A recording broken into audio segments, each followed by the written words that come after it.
شادہ کی آنکھوں میں تازہ آنسو امٹ پڑے اور وہ انہیں دوپٹے سے پونچھنے لگی۔ کیا ہوا تھا اسے؟ میں نے پوچھا۔ وہ ماں کے جھمکے بیچنے کے لیے سائیکل پر گجرانوالا گیا تھا، وہاں ایک لاری کے نیچے آ گیا۔ ماں جوانی میں ہی بیوہ ہو گئی۔ 28-30 سال کی عمر کیا ہوتی ہے جی؟ میری نانی اللہ بخشے حویلی میں ہی تھی، وہ میری ماں کو اور ہمیں اپنے پاس لے گئی۔ میری نانی بیمار تھی، وہ تو 3-4 مہینوں بعد اللہ کے پاس چلی گئیں۔ حویلی کا سارا کام کاج ماں نے سنبھال لیا۔ والد جی تو ان دنوں جوان ہی ہوں گے؟ میں نے پوچھا۔ ہاں جی، بڑے گورے چٹے تھے، چہرہ ہر وقت لال رہتا تھا، بڑی بڑی مونچھیں بھی تھیں، سفید کپڑے پہنتے تھے۔ میرے خیال میں اس وقت ان کی عمر 35-40 سال ہوگی۔ وہ ان دنوں اپنی پہلی بیوی وڈی بیگم جی کے ساتھ رہتے تھے۔ ان دنوں حویلی میں ناچ گانا آج کل سے بھی زیادہ ہوتا تھا۔ والد جی کے یار دوست بھی بڑے تھے، وہ شکار کھیلتے تھے، کتوں کی دوڑیں کرواتے تھے اور باز اڑاتے تھے۔ میری عمر اس وقت 4-4.5 سال ہوگی اور آپا کی عمر 6 سال ہوگی۔ 5.5-6 سال کا بچہ چھوٹا سا ہی ہوتا ہے۔ میں تو بیمار رہتی تھی، میرا ایک بازو بھی سوکھ کر کانٹا ہو گیا تھا، پر آپا آسیہ ساری حویلی میں دوڑتی بھاگتی پھرتی تھی۔ آپا پیاری بھی بہت تھی جی، ہر ایک کی توجہ اپنی طرف کر لیتی تھی۔ میں نے سنا ہے کہ تمہاری آپا کو گھر میں گڈی کہتے تھے؟ ہاں جی، سب سے پہلے والد جی نے ہی گڈی کہنا شروع کیا تھا، پھر سب یہی کہنے لگے۔ مجھے ابھی بھی تھوڑا تھوڑا یاد ہے، وہ اپنی 2 گتیں ہلاتی ہوئی ننگے پاؤں حویلی کے پکے فرش پر اتنی تیزی سے چلتی تھی کہ لگتا تھا کہ چابی والا کھلونا ہے۔ وہ ہر کام بھاگ بھاگ کر کرتی تھی اور کسی کو شکایت کا موقع نہیں دیتی تھی۔ کبھی وڈی بیگم جی کے سر کی مالش کر رہی ہے، کبھی ہاتھ میں ایک لمبی سی لاٹھی پکڑ کر والد جی کی کمر پر چڑھی ہوئی ہے اور انہیں لتاڑ رہی ہے، کبھی ان کے پاؤں کی انگلیوں کے پٹاخے نکال رہی ہے، کبھی ان کے مونڈے دبا رہی ہے۔ والد جی کسی وقت اسے اٹھا کر ایک اونچی دیوار پر کھڑا کر دیتے اور کہتے، چل گڈی چھال مار۔ وہ والد جی کے کہنے پر بے دھڑک چھال مار دیتی۔ والد جی اسے پکڑ لیتے، پھر آہستہ آہستہ وہ اسے کمرے کی چھت پر کھڑا کرنے لگے۔ وہ وہاں سے بھی چھال مارنے لگی۔ مجھے یاد ہے ایک دن والد جی نے اسے چھت پر کھڑا کر کے اس کا منہ چھت کی طرف کر دیا اور کہا، الٹی چھال مارو۔ وہ ڈرنے لگی۔ والد جی نے کہا، گھبرا نہ، میں تجھے پکڑ لوں گا۔ وہ کچھ دیر ڈرتی رہی، پھر اس نے چھال مار دی۔ والد جی بڑے خوش ہوئے، انہوں نے آپا کو 200 روپیہ انعام بھی دیا۔ دوسرے نوکروں کے 2-4 بچے بھی وہاں تھے۔ والد جی نے کہا کہ جو کوئی گڈی کی طرح چھال مارے گا اسے 200 روپیہ انعام ملے گا۔ الٹی تو کیا، کسی کو سیدھی چھال مارنے کی بھی ہمت نہیں ہوئی۔ کچھ دن بعد والد جی نے آپا کا یہ کرتب اپنے یاروں دوستوں کو بھی دکھایا۔ سب حیران ہوئے۔ میرے بتانے کا مطلب یہ ہے سالار جی کہ وہ شروع سے ہی والد جی پر بڑا بھروسہ کرتی تھی۔ آخری الفاظ کہتے کہتے کرب کی ایک لہر شاداں کے سینے سے ابھری اور اس کے چہرے پر اندوہ کا گہرا سایہ سا پھیل گیا۔ چند گہری سانسیں لینے کے بعد اس نے کہا، اسی طرح 3-4 سال گزر گئے جی، میرا بازو بھی ایک اللہ والے کی دعا سے ٹھیک ہو گیا تھا۔ اب میں بھی گھر کے کام کاج میں ماں اور آپا کا تھوڑا بہت ہاتھ بٹاتی تھی۔ ہم سب والد جی کا خیال رکھتے تھے، پر آپا تو بہت زیادہ ہی رکھتی تھی۔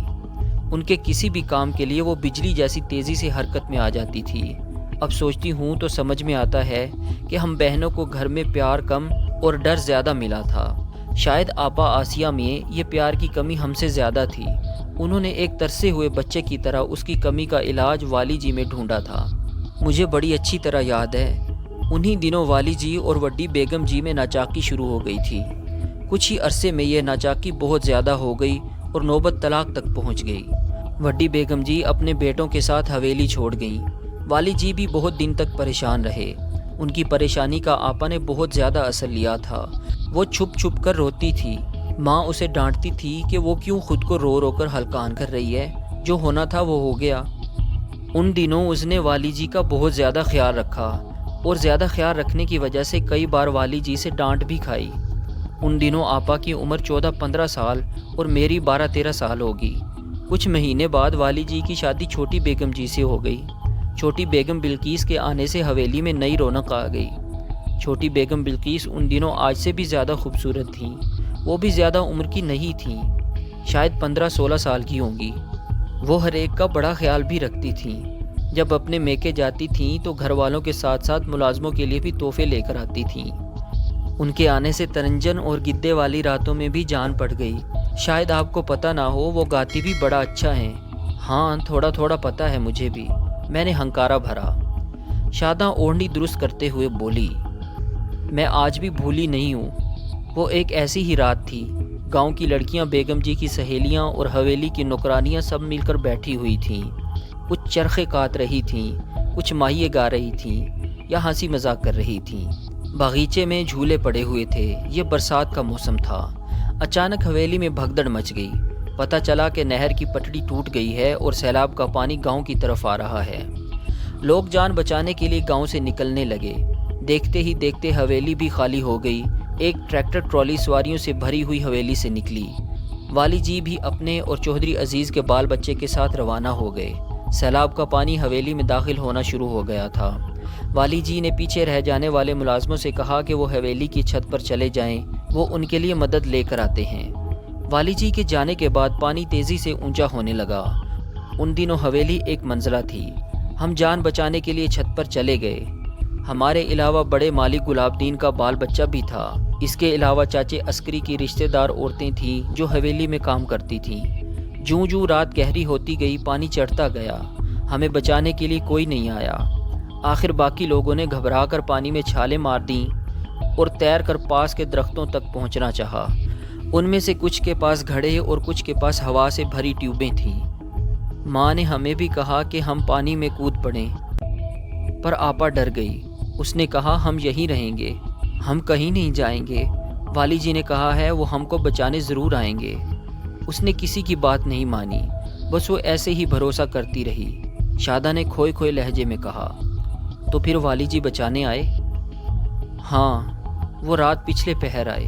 ان کے ساتھ ایک فوجی کشتی تھی، پر اس وقت پانی ویسے ہی تھوڑا تھوڑا اترنا شروع ہو گیا تھا۔ آپا کے بھروسے کا فائدہ ہمیں یہ ہوا کہ ہم پانی میں کودنے سے بچ گئے۔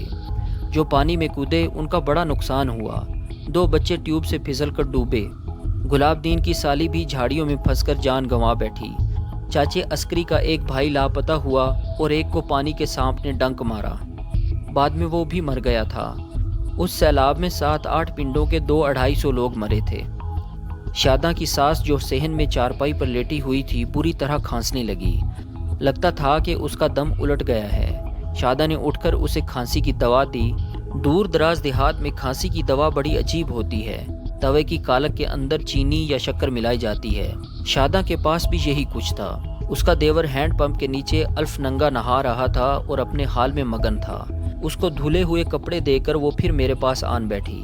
میں نے سگریٹ سلگاتے ہوئے کہا، اچھا یہ بتاؤ والی جی کا برتاؤ بیگم بلقیس کے ساتھ کیسا تھا؟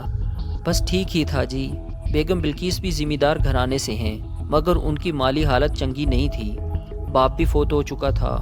والی جی نے بیگم بلقیس سے شادی کرنا چاہی تو ان کے لوگوں نے حامی بھر لی۔ کہتے ہیں کہ بیگم بلقیس نے پکی عمر کے والی جی سے شادی کرنے سے پہلے یہ شرط رکھی تھی کہ اب حویلی میں ناچ گانا اور دوسرے شغل میلے نہیں ہوں گے۔ لیکن یہ چودھری زمیندار وغیرہ کہاں باز آتے ہیں جی؟ ہاں یہ ہوا تھا، بیگم جی کے آنے کے بعد یہ کام کچھ کم ہو گئے تھے۔ عام طور پر ناچنے والیاں باغ والے ڈیرے پر آتی تھیں اور وہیں سے واپس چلی جاتی تھیں۔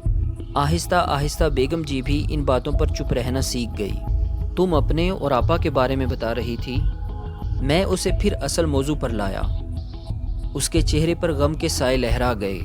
وہ ایک دھیمی لیکن طویل آہ بھر کر بولی، وقت گزرتا رہا جی۔ والی جی کے گھر بیٹا ہوا تھا۔ ہم سب اسے اٹھائے اٹھائے پھرتے تھے۔ آپا بھی ایسا کرتی تھی۔ وہ اب بڑی ہو گئی تھیں، ان کے ذمے کھانا پکانے کا کام لگ گیا تھا۔ پھر بھی وہ والی جی کے کسی بھی کام کے لیے ہر وقت تیار رہتی تھی۔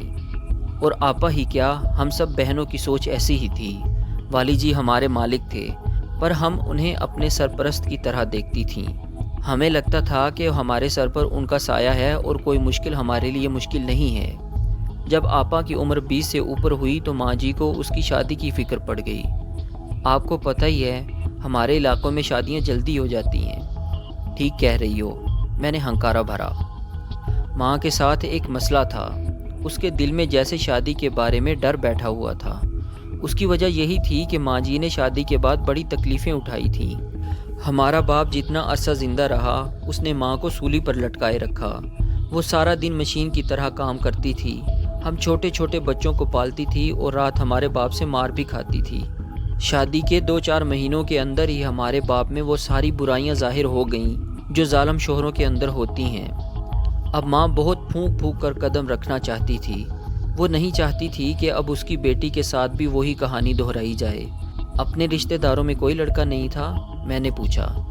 نہیں جی، اگر ہوتا تو یہ کام شاید اتنا مشکل نہ ہوتا۔